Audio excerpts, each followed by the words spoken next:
Assalamualaikum warahmatullahi wabarakatuh.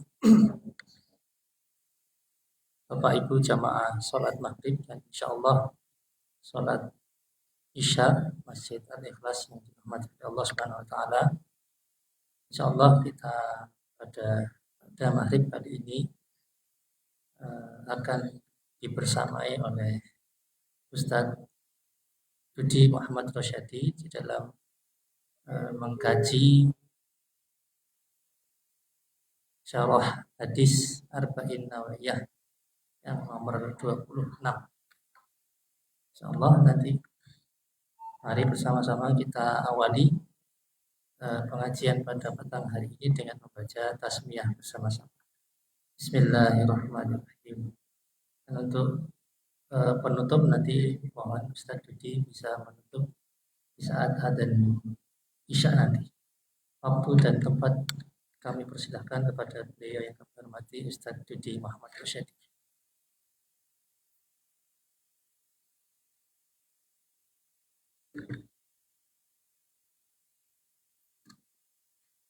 Bismillahirrahmanirrahim. Assalamualaikum warahmatullahi wabarakatuh. Alhamdulillah alladzi khalaqal mauta wal hayata liyabluwakum ayyukum ahsanu amala wa huwal azizul ghafur. Asyhadu an la ilaha illallah wahdahu la syarikalah wa asyhadu anna Muhammadan abduhu wa rasuluhu la nabiyya wa la rasula ba'da. Allahumma salli wa sallim wa barik ala hadzal nabiyil karim nabiyyina Muhammadin sallallahu alaihi wasallam wa ala alihi wa sahbihi wa man sara ala nahjihi ila yaumil qiyamah amma ba'du. Faqala Allah ta'ala fi kitabihil karim a'udzu billahi minasy syaithanir rajim. Ya ayyuhalladzina amanu la tulhikum amwalukum wala auladukum an dzikrillah wa may yaf'al dzalika fa ulaika humul khasirun. Wa anfiqu mimma razaqnakum min qabli an ya'tiya ahadakumul mautu fayaqula rabbi laula akhartani ila ajalin qarib fa asaddaqa wa akum minas shalihin. Wa qala Rasulullah sallallahu alaihi wasallam kullu sulama minan nasi alaihi sadaqah kullu yaumin tatlu fihi syamsu ta'dilu baina snaini sadaqah wa tu'inu ar-rajula fi dabbatihi wa tahmiluhu 'alaiha aw tarfa'u lahu 'alaiha mata'ahu sadaqah wal kalimatu thayyibah sadaqah wa bi kulli khutwatin tamshiha ila salati sadaqah wa tumitul adza 'anit tariqi sadaqah. Rawahul Bukhari wa Muslim.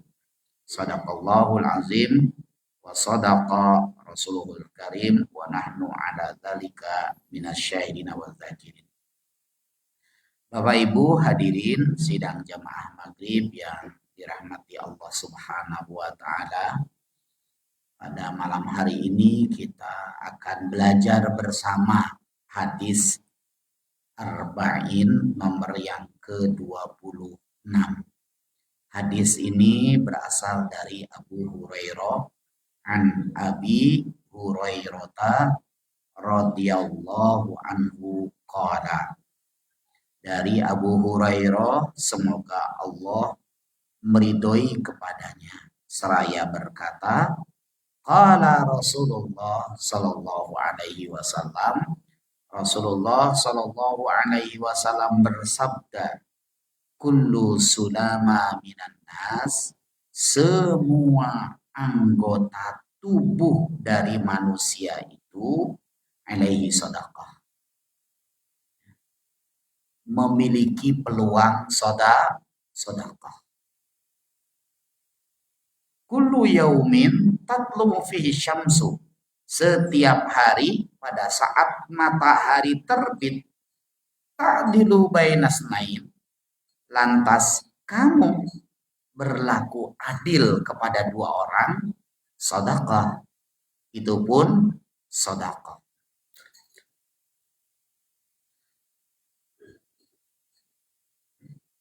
wa tu'inur rajula, dan kamu menolong seseorang fi dabatihi, dalam kendaraannya, fatahmiluhu 'alaiha, ya, dia kemudian membawanya, au tarfa'u lahu 'alaiha mata'u, atau kamu mengangkatnya, ya, naik kendaraannya atau mengangkat barangnya, itu adalah sedekah.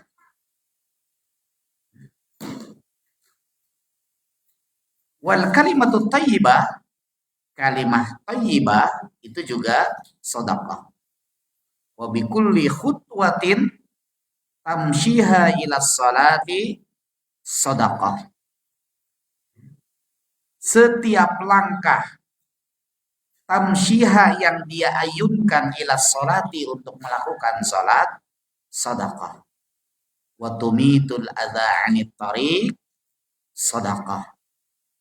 Dan menghilangkan gangguan di jalan, ya, yang akan membahayakan, menyakiti, itu adalah sedekah.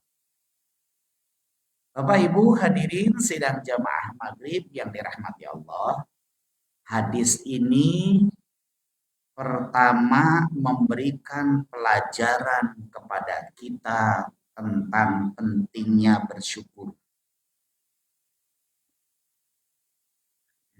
Bersyukur karena Allah memberikan ruang yang luas kepada kita untuk melakukan sedekah. Berdasar hadis ini, tidak ada satu orang pun yang tidak bisa sedekah. Artinya, semua orang dalam keadaan seperti apapun dia bisa bersedekah. Jangan pernah mengatakan, saya belum mampu sedekah, saya belum bisa sedekah. Jangan pernah mengatakan yang seperti itu. Karena ruang sedekah Allah berikan kepada semua manusia. Agar pemahaman kita lebih baik, ya, mungkin kita perlu memahami perbedaan sedekah dengan infak. Apa bedanya Bapak Ibu sedekah dengan infak?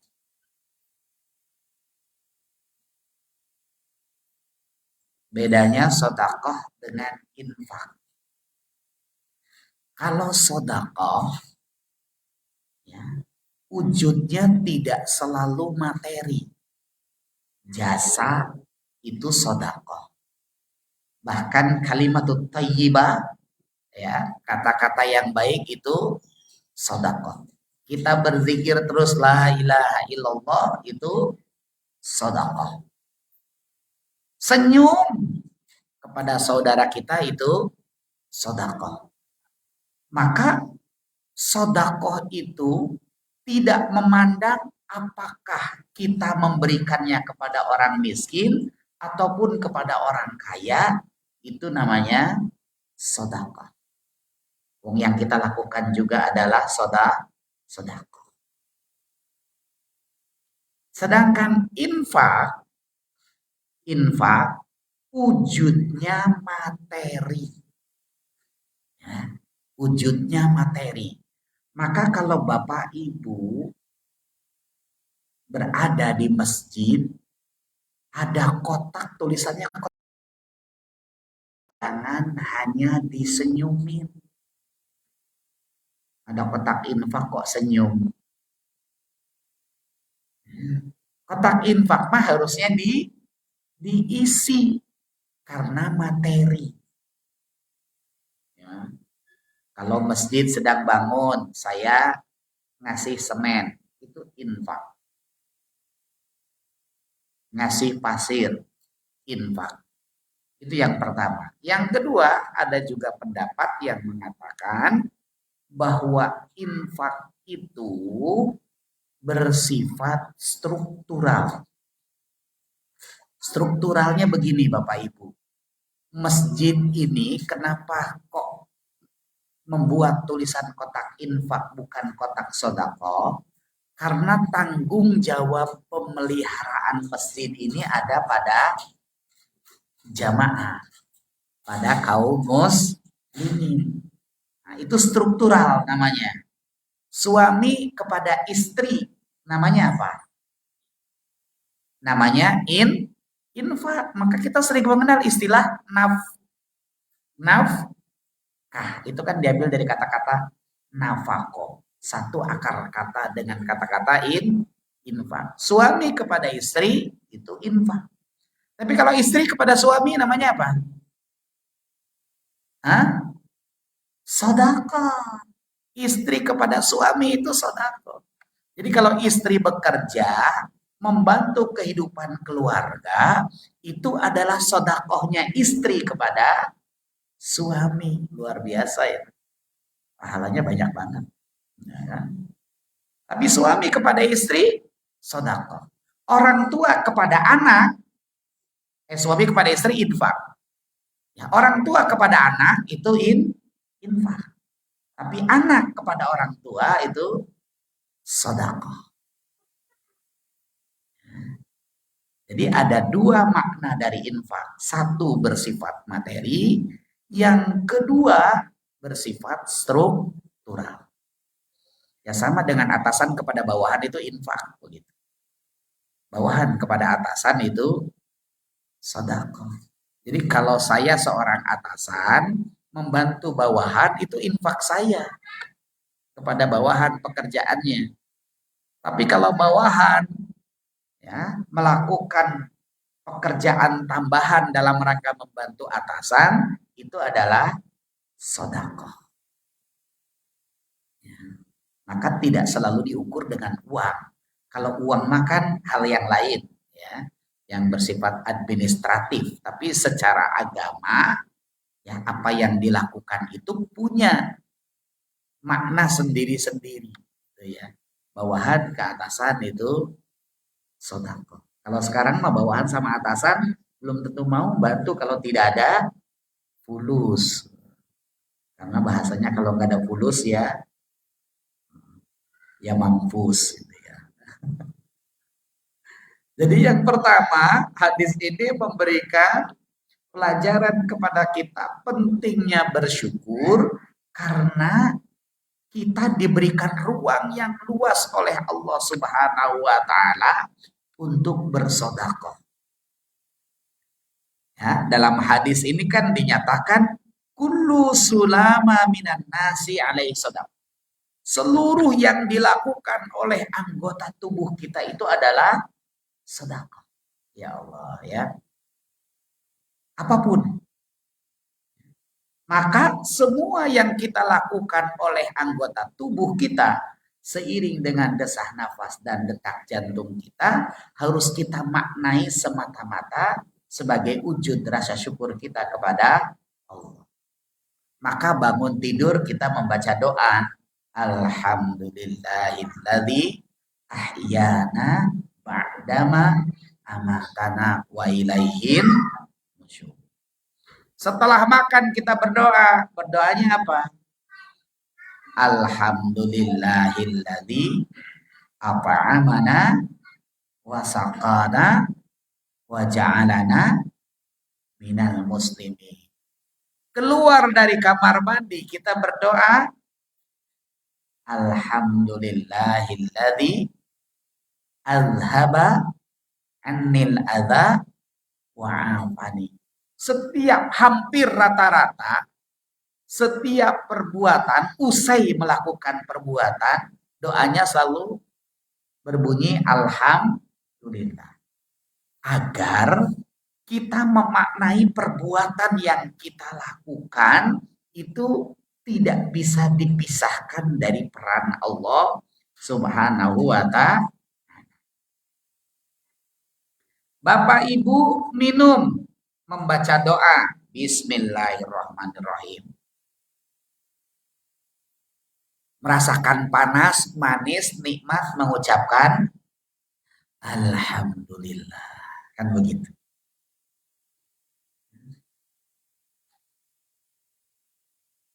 Itu yang pertama. Jadi tidak ada Ya, alasan yang bisa kita kemukakan bahwa kita tidak bisa sedekah.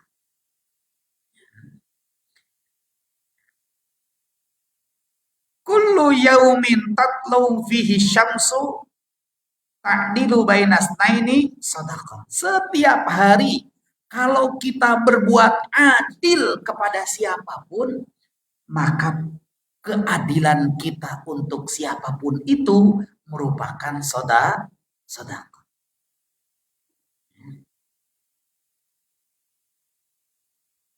Kita kadang-kadang tidak pernah memikirkan ya pada bab adil itu. Kadang-kadang Bapak Ibu kalau sedang naik mobil ada orang mau nyebrang itu bukannya kita rem, malah kita gas. Itu artinya kita tidak berbuat adil. Atau ketika ada orang mau nyebrang kita tidak memberikan kesempatan. Itu menunjukkan ketidakadilan kita. Atau dalam kehidupan keluarga, dalam kehidupan bermasyarakat. Adil kalau kita kupas lebih panjang lagi. Makna adil dalam Islam itu seperti apa? Sampai-sampai Sayyid Qutb itu menyusun satu buku. Ya, judulnya adalah Al-Adalah fil Islam. Keadilan dalam Islam. Tapi bukunya sudah lama itu. Saya pernah membaca, cuman sekarang saya cari toko ya sudah nggak ada. Kemudian hadirin yang dirahmati Allah Subhanahu wa taala,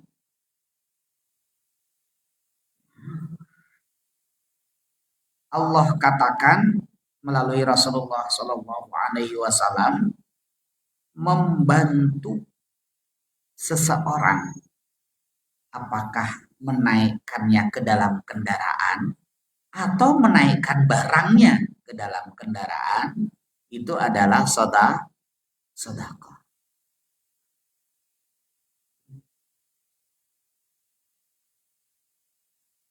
Sederhana, hanya membantu orang lain.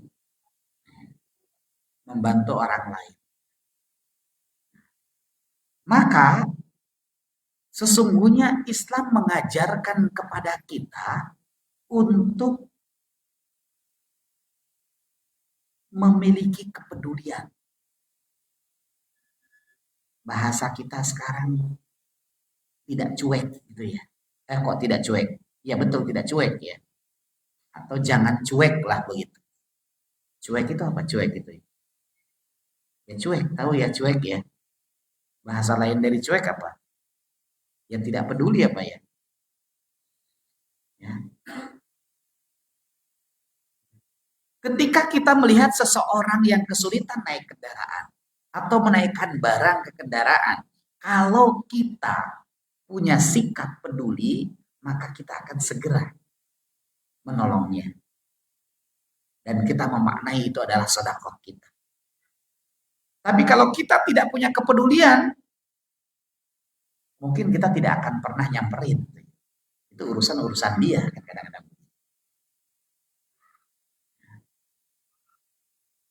Dan kita sekarang harus merasa prihatin karena budaya kita sekarang itu secara tidak terasa mendorong kita untuk menjadi pribadi yang cuek.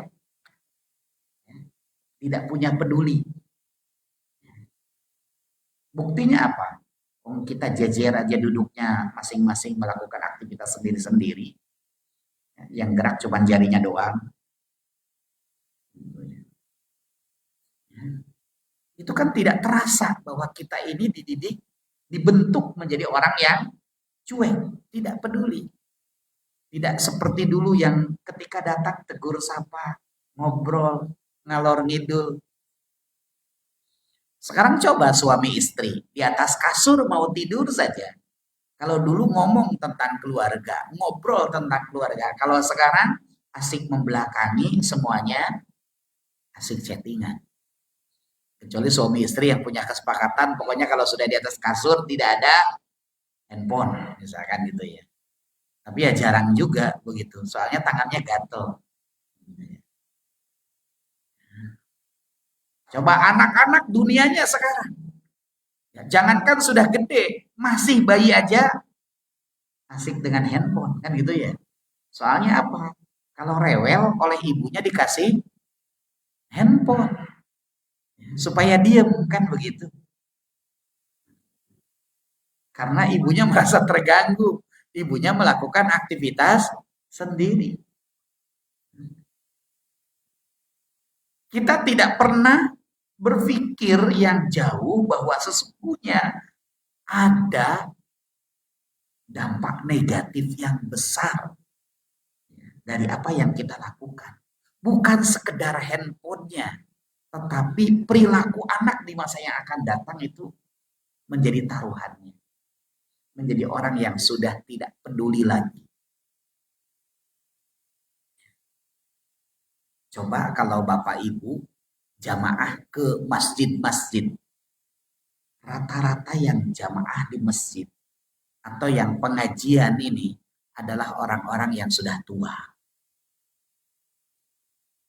Susah kita mencari masjid yang dipenuhi oleh remaja. Dunianya sudah berbeda. Sekarang mereka lebih tertarik ke kafe ketimbang ke masjid. Ngerjakan tugas kuliah saja sekarang di kafe. Tugas kuliah di kafe. Jadi ini hadirin yang dirahmati Allah, dampak negatif betapa secara tidak terasa kita ini dibentuk menjadi orang yang tidak peduli atau menjadi orang yang sangat cuek. Bagaimana ke depannya? Wallahu a'lam bishawab. Kita tidak pernah tahu bagaimana peradaban manusia di masa yang akan datang. Jadi pelajaran yang pertama, Allah Subhanahu wa taala melalui Rasulullah Shallallahu alaihi wasallam memberikan pelajaran kepada kita tentang pentingnya bersyukur melalui hadis ini. Kemudian yang kedua, hadirin yang dirahmati Allah Subhanahu wa taala, kita harus sadari betul bahwa jasad kita itu harus ada zakatnya. Sebagaimana harta kita ada zakatnya. Kalau kita punya harta, dituntut untuk mengeluarkan zakat. Jasad kita ini, fisik kita ini ada zakatnya. Harus kita keluarkan untuk melakukan kebaikan.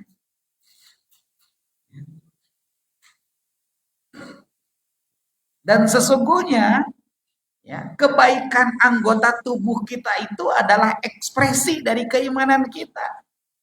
Karena iman sendiri tasdikun bil qalbi wa iqrarun bil lisan wa amalun bil arkan, kan begitu.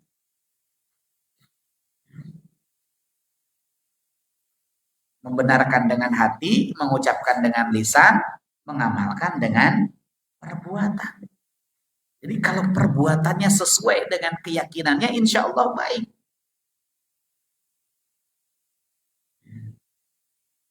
Dan ketika dia melakukan kebaikan, pada saat itulah dia sedang mengeluarkan zakat untuk anggota tubuhnya.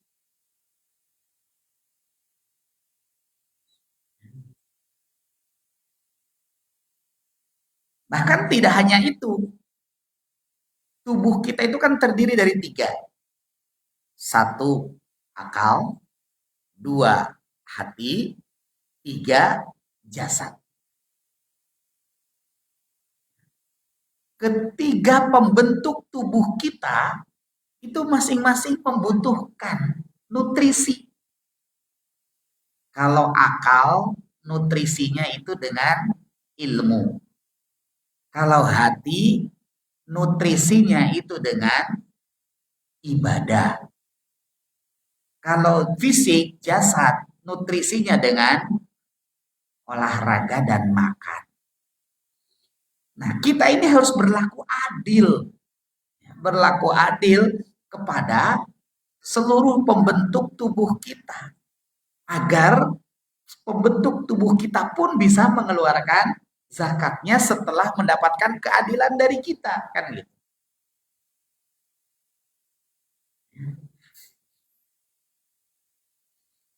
menuntut ilmu, akal kita berkembang.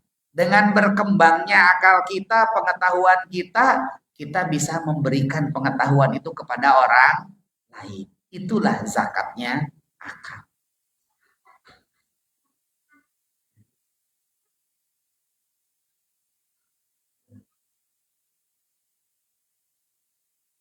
Itu yang kedua. Kemudian yang ketiga,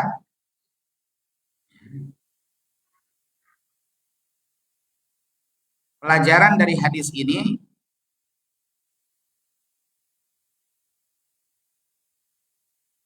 termasuk anjuran dari Allah melalui Rasulullah Shallallahu Alaihi Wasallam untuk saling tolong menolong.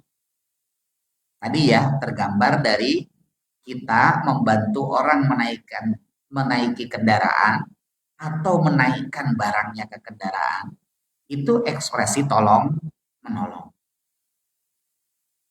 Yang kedua, anjuran untuk selalu menghiasi lisan dengan perkataan yang baik.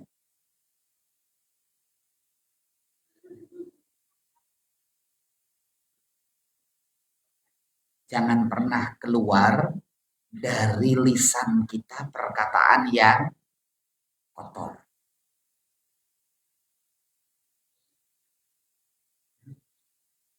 Salah satu bagaimana kita melatih lisan kita untuk selalu berbuat baik, maka mengatakan yang baik, maka kita harus melatih lisan ini berkata-kata yang baik. Akrab-akrablah untuk selalu mengucapkan hal-hal yang baik. Subhanallah, alhamdulillah, Allahu akbar, innalillah, sabar, syukur, dan seterusnya kan itu ya. Tapi hadirin perlu menjadi catatan bahwa istilah-istilah yang akrab dalam syariat kita itu sekarang sudah diserap oleh bahasa Indonesia. Maka yang mengucapkan tidak hanya orang Islam. Non-muslim aja mengatakan sabar, ya enggak? Non-muslim mengatakan syukur. Non-muslim aja mengatakan barokah, kan gitu. Jadi itu sudah diserap menjadi bahasa Indonesia. Sehingga orang yang berkata sabar, berkata syukur, ya itu tidak selalu menunjukkan sebagai seorang muslim. Mungkin saja dia non-muslim. Satu waktu istri saya ada acara dari pagi sampai dengan sore. Tapi saya janjian dengan istri saya jam 1 kita ke bandara ya, jemput anak. Kebetulan anak saya umroh, jemput ke bandara. Iya. Nah, istri saya di tengah-tengah acara setelah zuhur itu pamit sama temennya yang beragama Katolik. Bu, mohon maaf ya, saya mendahului. Loh, kok mendahului Bu Lili? Istri saya namanya Lili. Ini saya janjian sama suami mau jemput anak ke bandara. Baru pulang umroh. Terus temennya yang Katolik, ya Allah Bu Lili, barokallah ya. Katolik loh, barokallah. Nah, ketika istri saya ketemu saya, terus jawabannya apa ya? Kalau non-muslim mengucapkan barokallah. Tapi ini menunjukkan bahwa istilah yang biasa kita ucapkan itu sudah tidak lagi menjadi spesifik milik kita. Tapi juga diucapkan oleh non-muslim. Karenanya hadirin, kita perlu belajar lebih jauh memahami berbagai istilah itu. Karena tentunya sabar yang dipahami oleh non-muslim dengan sabar yang difahami berdasarkan perspektif Islam itu jelas-jelas jauh berbeda. Kalau kita tidak memahami maknanya lebih dalam, kalau begitu maka kita tidak ada bedanya dengan non-muslim. Itu pelajaran bagi kita. Atau bukan pelajaran, peringatan lah sesungguhnya. Ya. Maka hadis ini mestinya dijadikan pelajaran kepada kita bahwa kita harus berupaya bisa menjaga lisan. Yang keluar dari lisan kita adalah yang baik-baik. Kemudian hadirin yang dirahmati Allah Subhanahu wa taala, hadis ini pun memberikan pelajaran kepada kita tentang pentingnya membersihkan fasilitas umum. Yang disebutkan oleh Rasulullah di dalam hadis ini, wa bikulli khutwat ya wa tumitul adza anit tariqi shadaqah. Menghilangkan sesuatu yang membahayakan di jalan itu adalah sedekah. Maka membersihkan fasilitas umum yang memberikan kenyamanan kepada orang yang berjalan itu menjadi sesuatu yang sangat dianjurkan oleh syariat agama kita. Terlebih dengan sesuatu yang membahayakan. Kalau ini anjuran, maka hadirin, segala sesuatu yang membahayakan kita biarkan atau justru kitalah yang membuat ya orang lain jadi sengsara, maka sesungguhnya itu adalah perbuatan dosa.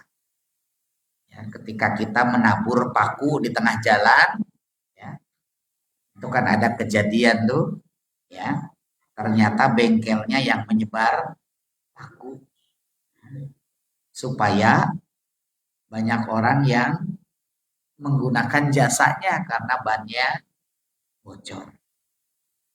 Dulu pernah viral tuh di Jakarta. Ya.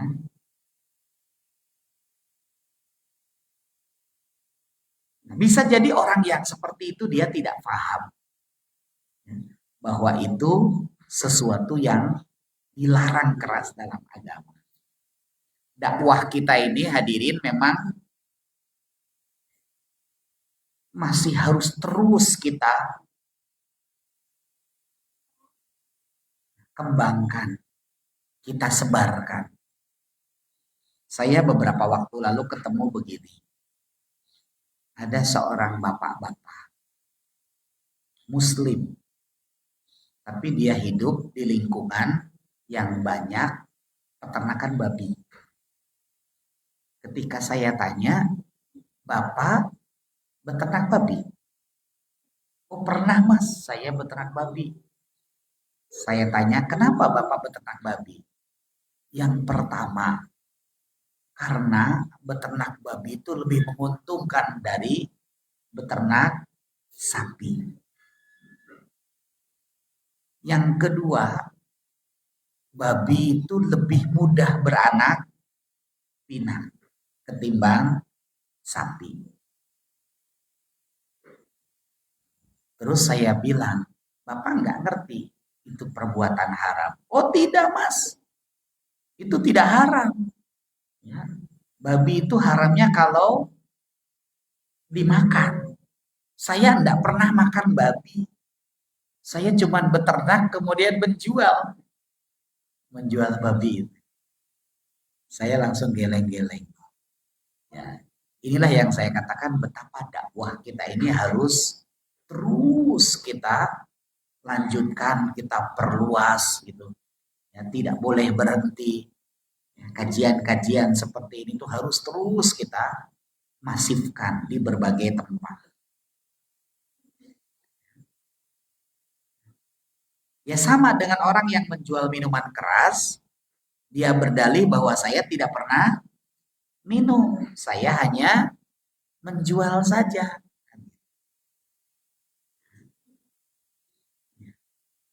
Ya sama dengan orang menebar paku, begitu ya. Dia tidak memahami kalau itu perbuatan yang menyimpang dari agama. Kan hanya ikhtiar kalau ada yang bocor. Ya. Saya hanya jasa tambalnya saja. Kan begitu. Nah ini hadirin yang dirahmati Allah Subhanahu wa Ta'ala. Maka kita harus memiliki kepedulian terhadap lingkungan sosial kita. Baik terhadap orang maupun terhadap fasilitas.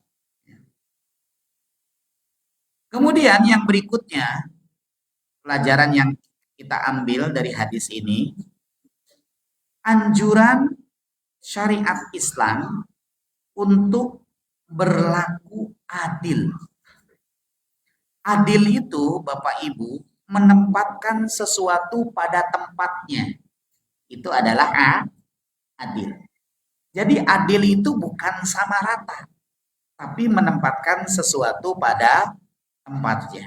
Contoh, kalau kita punya anak, yang satu SMA, yang satu SD, lantas kita memberikan uang jajan yang sama dengan dalih bahwa kita ingin berbuat adil.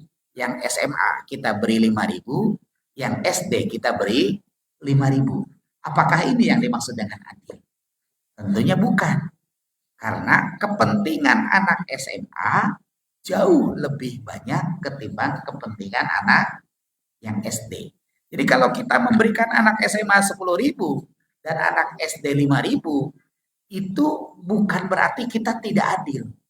Tapi justru disitulah letak keadilannya. Jadi adil itu tidak kemudian dinilai sebagai kesamaan, ya. Bukan itu, bukan harus sama. Contoh begini Bapak Ibu ya. Kalau di sini kurban, jatah satu keluarga berapa Bapak Ibu? Setengah kilo, 1 kilo. Ada beberapa tempat yang saya dapati, yang dihitung itu bukan kepala, tetapi yang dihitung keluarga. Dipukul rata satu keluarga dapat 1 kilo. Padahal keluarga itu berbeda-beda. Ada yang satu keluarga 3 orang dapat 1 kilo. Ada yang satu keluarga 7 orang juga dapat 1 kilo. Adil tidak begitu? Kan gitu. Maka di beberapa tempat ngitungnya bukan keluarga supaya mendapatkan keadilan, tapi dihitungnya kepala. Maka dibuatlah satu plastik itu seperempat misalkan. Seperempat. Kalau 2 orang berarti dapat 2 kantong. 4 orang dapat 4 kantong. 6 orang dapat 6 kantong. Intinya per kepala dapat seperempat. Tapi dibuat seperti itu pun jadi pertanyaan. Nah kalau bayi dihitung apa bayi udah makan daging? Nah, ya kan itu ya. Ya kalau itu dipersoalkan jadi banyak masalahnya begitu. Panitialah yang harus paham. Setidaknya misalkan kalau yang isinya 5 ya dapat 2, 3 kantong. Yang keluarganya hanya 3 ya dapat 1 kantong. Umpamanya seperti itu. Nah disitulah keadilan. Jadi bukan berarti harus sama. Ya. Ini pesan yang disampaikan oleh Rasulullah Shallallahu Alaihi Wasallam dalam hadis ini. Yang terakhir, hadirin yang dirahmati Allah Subhanahu Wa Taala, yang Rasulullah Shallallahu Alaihi Wasallam sampaikan di dalam hadis ini bahwa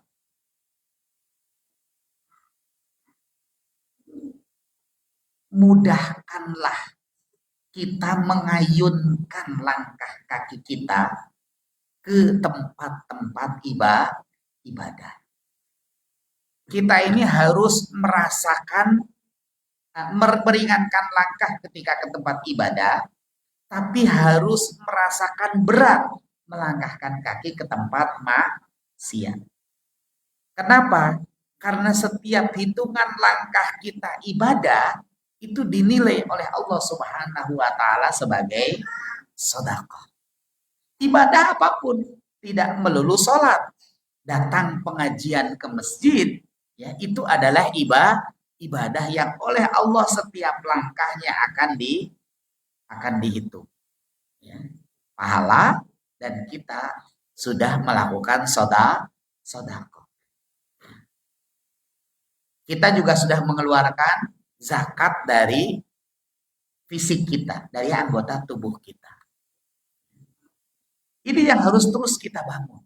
Mudahkanlah langkah kaki kita ke berbagai tempat yang menunjukkan ketaatan kepada Allah Subhanahu wa taala. Tapi beratkanlah langkah kaki kita untuk mendatangi hal-hal yang maksiat atau ketika akan melakukan perbuatan yang tidak bermanfaat. Karena hadis Rasulullah nomor berapa ini dalam hadis arba'in, min husni islamil mar'i tarkuhu mala, yakni sebaik-baik seorang muslim, sebaik-baik keislaman seseorang adalah ketika dia meninggalkan perbuatan yang tidak bermanfaat. Jadi kita harus beratkan aktivitas tubuh kita untuk melakukan sesuatu yang tidak bermanfaat. Tapi ringankanlah gerakan tubuh kita untuk melakukan sesuatu yang bermanfaat. Manfaat dan tidak manfaat itu gimana ya Bapak Ibu? Ukurannya. Kalau saya sering menyampaikan ukurannya setidaknya dua hal. Ya, yang pertama adalah ukuran agama terkait halal dan haramnya. Yang kedua, ukurannya adalah ukuran yang bersifat pribadi, personal. Contoh Bapak Ibu ya, saya pemain catur. Atlet catur. Setiap hari dari pagi sampai sore saya main catur. Kira-kira saya ini masuk kategori orang yang melakukan perbuatan sia-sia atau tidak?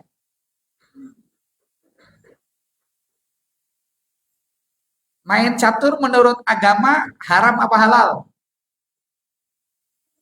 Hah? Mubah ya? Boleh ya? Halal ya berarti ya? Ya, lah saya sebagai atlet catur dari pagi sampai sore saya main catur melulu. Saya telah melakukan perbuatan sia-sia tidak? Sia-sia ya? Hah? Sia-sia.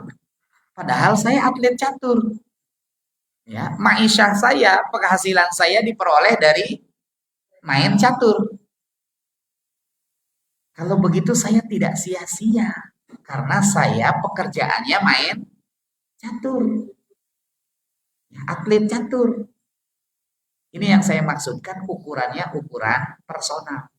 Tapi kalau bapak-bapak yang bukan atlet catur, nah main catur dari pagi sampai sore, bapak-bapak melakukan perbuatan sia-sia tidak? Tentunya iya. Sudah menyia-nyiakan waktu.